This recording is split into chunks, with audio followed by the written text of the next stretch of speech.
बिस्मिल्लाहिर्रहमानिर्रहीम। अकाउंटिंग उस्ताद की तरफ से आप लोगों को खुशामदीद।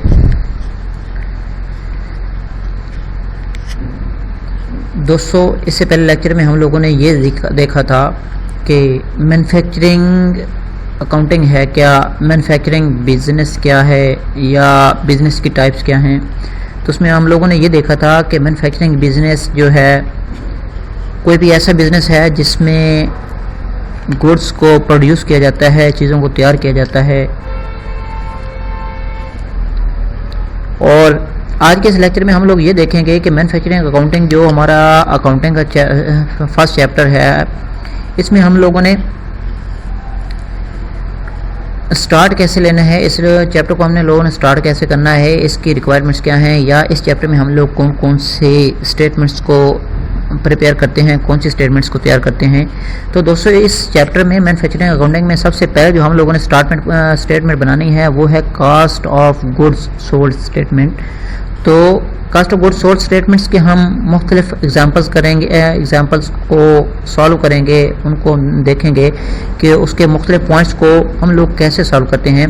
लेकिन इस काम को इस सब कुछ करने से पहले हम लोग ये देखेंगे कि इसका परफॉर्मा कैसा है, इसकी एक स्केच कैसा है, इसके एक जो मतलब इसकी स्टेटमेंट है उसमें कौन कौन से एलिमेंट्स होते हैं, कौन कौन सी चीज़ें होती हैं। सबसे पहले हम लोग उन चीज़ों को देखेंगे। लेकिन इसलिए इस सब कुछ को स्टार्ट करने से पहले आप लोगों से रिक्वेस्ट है कि अगर आप लोगों ने अभी तक हमारे इस यूट्यूब चैनल अकाउंटिंग उस्ताद को सब्सक्राइब नहीं किया तो सबसे पहले यहाँ पे सब्सक्राइब के बटन पर क्लिक कीजिए और साथ में बेल आइकन को भी क्लिक कर दीजिए, ताकि आप लोगों को अकाउंटिंग उस्ताद की तरफ से मुख्तलिफ वीडियोस और मुख्तलिफ लेक्चर्स अकाउंटिंग से रिलेटेड जो हैं वो सिंपल लैंग्वेज में जो यहाँ पे बनाए जाते हैं वो आप लोगों को मिलते रहें, और आप लोगों की रहनुमाई के लिए हम अपने खिदमत सारे अंजाम देते रहें। तो आइए हम स्टार्ट करते हैं आज के इस दूसरे लेक्चर को, जिसमें हम लोग ये सीखेंगे कि हम लोग cost of goods sold statement कैसे बनाएंगे। तो cost of goods sold statement को बनाने से पहले, इसकी कोई भी एग्जांपल सॉल्व करने से पहले हम लोग इसकी परफॉर्मा को सॉल्व करते हैं, इसकी परफॉर्मा को समझते हैं कि इसको हम लोगों ने बनाना कैसे है, इसकी तरतीब क्या होगी, इसमें कौन कौन से पॉइंट्स होंगे। तो सबसे पहले cost of goods sold statement बनाने के लिए हम लोगों को रिक्वायर होता है रॉ मटेरियल ओपनिंग। तो दोस्तों, रॉ मटेरियल ओपनिंग क्या है? रॉ मटेरियल ओपनिंग कोई भी ऐसी चीज़, सबसे पहले हम लोग ये देखते हैं कि रॉ मटेरियल होता क्या है। रॉ मटेरियल हम अकाउंटिंग की लैंग्वेज में रॉ मटेरियल किसको कहते हैं? तो एक सिंपल सी बात ज़हन में रख लीजिए कि मटेरियल अकाउंटिंग की लैंग्वेज में हम उस चीज़ को कहेंगे जिस चीज़ का हम लोग कारोबार कर रहे होंगे।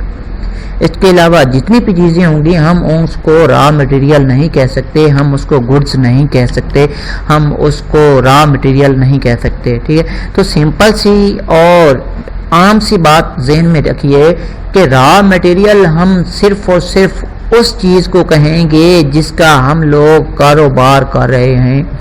ठीक है, तो उसके साथ रॉ मटेरियल ओपनिंग क्या है? ओपनिंग का मतलब होता है कि फॉर एग्जांपल हमारा एक फाइनेंशियल ईयर होता है, फाइनेंशियल ईयर जब क्लोज हो जाता है तो हम उसका नफ़ा नुकसान जानने के लिए स्टेटमेंट्स बना लेते हैं। स्टेटमेंट्स बनाने के बाद हम लोग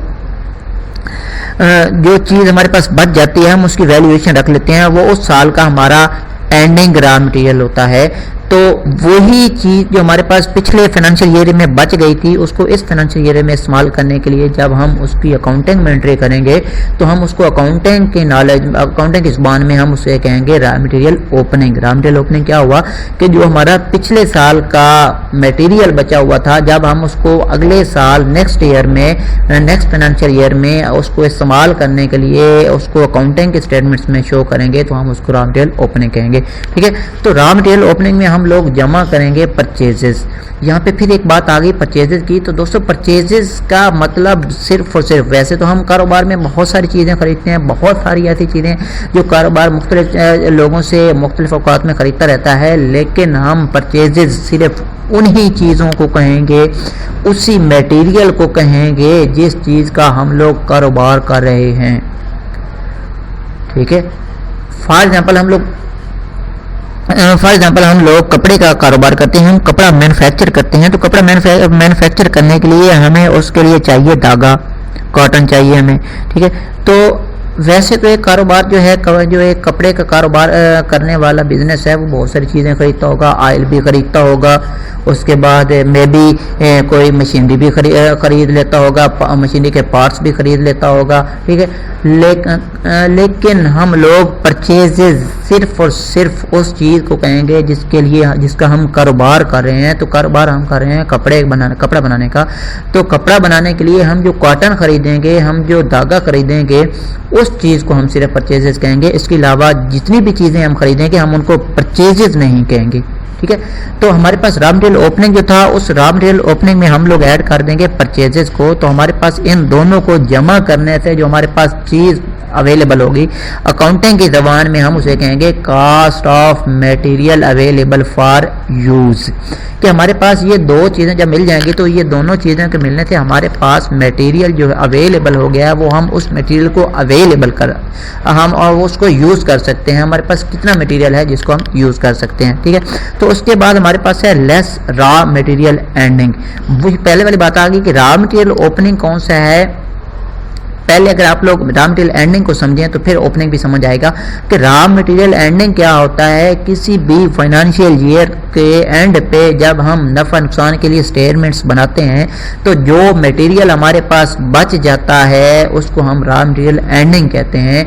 और इसी रॉ मटेरियल एंडिंग को जब अगले साल हम दोबारा से यूज़ करते हैं, मतलब नेक्स्ट फाइनेंशियल स्टेटमेंट्स में हम उसको इस्तेमाल करने के लिए एंट्रीज करते हैं, तो उसको हम लोग रॉ मटेरियल ओपनिंग कहेंगे, ठीक है। तो हमारे पास थी cost of material available for use, तो इसमें हम लोग माइनस कर देंगे रॉ मटेरियल एंडिंग।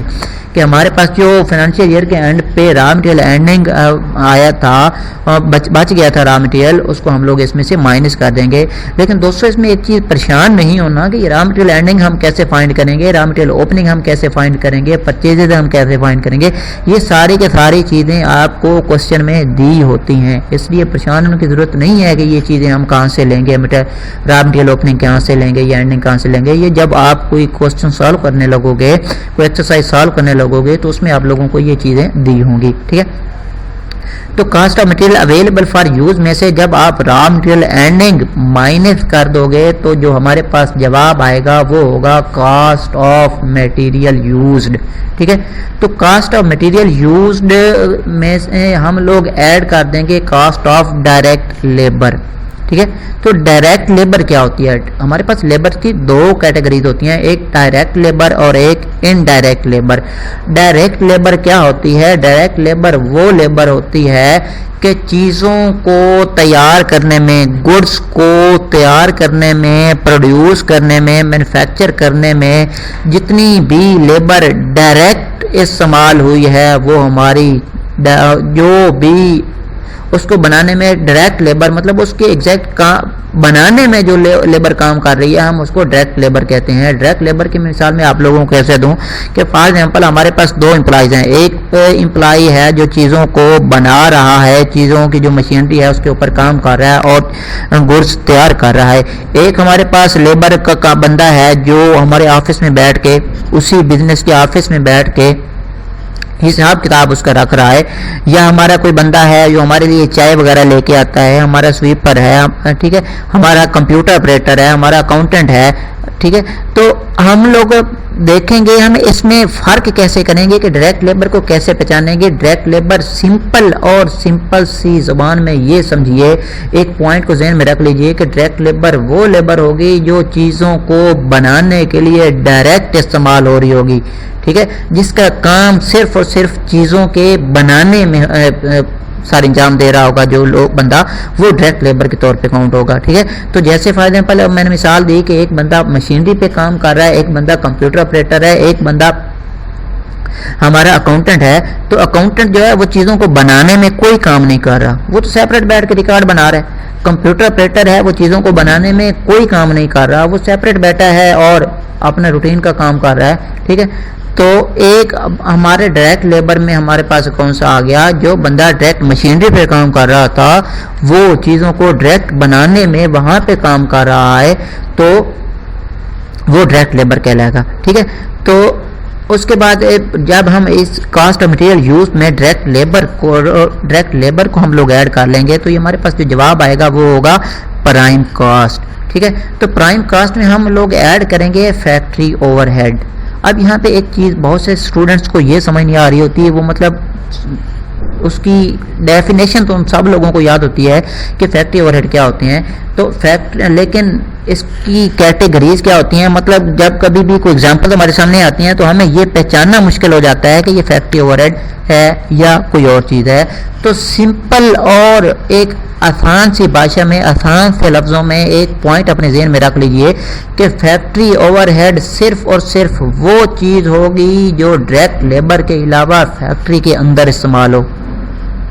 ठीक है, डायरेक्ट लेबर के अलावा कोई भी ऐसा काम, ऐसा खर्चा, ऐसी कोई चीज़ जिसका लिंक सिर्फ और सिर्फ फैक्ट्री से हो। याद रखिए कि फैक्ट्री के दफ्तर से भी नहीं, ठीक है, सिर्फ और सिर्फ जिसका लिंक फैक्ट्री के साथ हो वो हमारी फैक्ट्री ओवरहेड होगी। जैसे हमारे पास हीट एंड लाइट है, तो अब देखिए हीट एंड लाइट जो है हमारे, अब दफ्तर में तो हीट एंड लाइट का इस्तेमाल नहीं होता। ठीक है, तो हीट एंड लाइट वो मतलब किसी चीज़ को पिघलाने के लिए या उसके जो खर्चा वगैरह होता है वो फैक्ट्री के अंदर होता है, तो ये फैक्ट्री होगी, ये फैक्ट्री ओवरहेड होगा। उसके बाद हमारे पास दूसरी एग्जांपल लीजिए, इंश्योरेंस ऑफ फैक्ट्री। ठीक है, तो इंश्योरेंस ऑफ फैक्ट्री क्या है। अब ये भी इंश्योरेंस तो करवाई है, अगर ये सिंपल इंश्योरेंस होती, ये इंश्योरेंस ऑफ ऑफिस होती, इंश्योरेंस तो ये हमारी फैक्ट्री ओवरहेड नहीं होनी थी। इंश्योरेंस ऑफ फैक्ट्री जो है ये हमारा फैक्ट्री ओवरहेड है। इसी तरह डेप्रिसिएशन ऑफ मशीनरी, ये मशीनरी की डेप्रिसिएशन हुई है तो ये भी उसी का फैक्ट्री के अंदर का ही खर्चा है। फैक्ट्री टैक्सेस जो हमने फैक्ट्री लगाई है उसके अंदर के जो टैक्सेस वगैरह हैं वो भी हमारे फैक्ट्री ओवरहेड है। उसके बाद फॉर एग्जांपल हमारे पास एक ऑप्शन आता है एडमिनिस्ट्रेटिव एक्सपेंस, ठीक है, या स्टेशनरी एक्सपेंस। अगर ये हमारे पास स्टेशनरी एक्सपेंस आते हैं तो अब देखिए स्टेशनरी का फैक्ट्री के साथ कोई लिंक नहीं है। ठीक है, तो हम इसको फैक्ट्री ओवरहेड नहीं काउंट करेंगे। अब ये सारे फैक्ट्री ओवरहेड जब हम टोटल करके प्राइम कास्ट में ऐड कर देंगे तो हमारे पास जो जवाब आएगा वो होगा total manufacturing cost. Total factory cost भी इसको बोलते हैं और इसको टोटल मैन्युफैक्चरिंग कास्ट भी बोलते हैं। ठीक है, तो उसके बाद टोटल मैन्युफैक्चरिंग कास्ट के बाद जब हम इसमें ऐड कर देंगे work in process opening, work in process, ये भी अमाउंट, ये इसकी टेंशन नहीं लेनी है कि वर्क इन प्रोसेस ओपनिंग हम कहाँ से लेंगे, कैसे इसको फाइंड आउट करेंगे, कैसे इसको कैलकुलेट करेंगे। हम इसको कैलकुलेट नहीं करते, हमारे पास ये क्वेश्चन में कैलकुलेट किया हुआ हमें मिल जाता है। हमने सिंपल इसकी एक तरतीब याद रखनी है कि फैक्ट्री ओवरहेड जो ऐड करने के बाद हमारे पास टोटल जवाब आया था वो था टोटल फैक्ट्री कास्ट या टोटल मैन्युफैक्चरिंग कास्ट। तो इसमें हम लोग ऐड करेंगे वर्क इन प्रोसेस ओपनिंग, ये हमें क्वेश्चन में दिया होगा। तो इसको ऐड करने के साथ जो हमारे पास रिजल्ट आएगा वो होगा cost of goods to be manufactured. ठीक, तो cost of goods to be manufactured में हम फिर जब ओपनिंग, एक चीज़ हमेशा याद रखिए कि जब कभी भी हमको क्वेश्चन सॉल्व कर रहे होते हैं तो उसमें कोई भी ओपनिंग चीज़ होगी वो हमेशा ऐड होगी, एंडिंग चीज़ हमेशा माइनस होगी। ठीक है, कास्ट ऑफ गुड्स सोल्ड की बात कर रहा हूँ कि जब कभी भी हम इसको सॉल्व करेंगे इसमें किसी भी चीज़ की अगर कोई ओपनिंग की एंट्री आती है तो वो मुतलका ऑप्शन में से ऐड हो जाएगी और एंडिंग किसी चीज़ की आती है, इन्वेंट्री आती है तो उसको हम लोग माइनस करेंगे। तो हमारे पास इसी तरह total factory total factory cost या मैन्युफैक्चरिंग कास्ट में हम लोग ऐड करेंगे वर्क इन प्रोसेस ओपनिंग, तो हमारे पास आएगा जवाब जो होगा वो cost of goods to be manufactured होगा। ठीक है, cost of goods to be manufactured में से फिर हम माइनस कर देंगे work in process ending. Work in process ending minus करेंगे तो हमारे पास जो जवाब आएगा वो होगा कास्ट ऑफ गुड्स मैन्युफैक्चर्ड। अब इस कास्ट ऑफ गुड्स मैन्युफैक्चर्ड में अब इसका मतलब क्या हुआ कि ये वो चीज़ें हैं जो हमारे पास अब तैयार हो गई हैं। ठीक है, अब उन तैयार की हुई चीज़ों में हम लोग ऐड करेंगे finish goods opening. Finish goods opening add करेंगे तो हमारे पास जवाब आएगा cost of goods to be sold. Cost of goods to be sold में हम लोग फिर से माइनस कर देंगे फिनिश गुड्स एंडिंग। जैसे हमने लोगों ने फिनिश गुड्स ओपनिंग ऐड किया था तो फिनिश गुड्स एंडिंग हम वो लोग उसमें से माइनस कर देंगे, तो इसको माइनस करने से हमारे पास जो रिजल्ट आएगा वो होगा कास्ट ऑफ गुड्स सोल्ड। ठीक है, तो दोस्तों ये हमारे स्टेटमेंट का आखिरी पॉइंट होगा जो हम लोगों ने फाइंड करना होता है। लेकिन फिर वही बात कि इस चीज़ की टेंशन नहीं लेने कि ये सारी चीज़ें हम लोगों ने कहाँ से हमारे पास आएंगी। ये सारी की सारी कैलकुलेटेड हमारे पास फिगर में क्वेश्चन में दी गई होती हैं और हम जस्ट वहाँ से उनकी अमाउंट्स उठा के इस स्टेटमेंट इस तरतीब के साथ पुट आउट कर देनी है। आप लोगों को करना क्या है, आप लोगों को करना ये है कि आप लोगों ने इस परफॉर्मर को सिंपल से अपने जहन में स्केच का बना लेना है, इसको समझ लेना है। अगर आप लोग इस परफॉर्मर को याद कर लेते हैं तो समझिए कि आप लोगों का मैन्युफैक्चरिंग अकाउंटिंग वाला चैप्टर क्लियर हो जाता है। तो दोस्तों, अगर आप लोगों ने अभी तक मेरे YouTube चैनल अकाउंटिंग उस्ताद को सब्सक्राइब नहीं किया तो बराह करम यहाँ पे मेरे चैनल को सब्सक्राइब ज़रूर कीजिए और सब्सक्राइब करने के साथ बेल के आइकन पर क्लिक कर दीजिए ताकि आप लोगों को मज़ीद वीडियोस मिलती रहें। तो तब तक के लिए इजाज़त चाहता हूँ, नेक्स्ट लेक्चर में मिलेंगे, तब तक अपना ख्याल रखिएगा।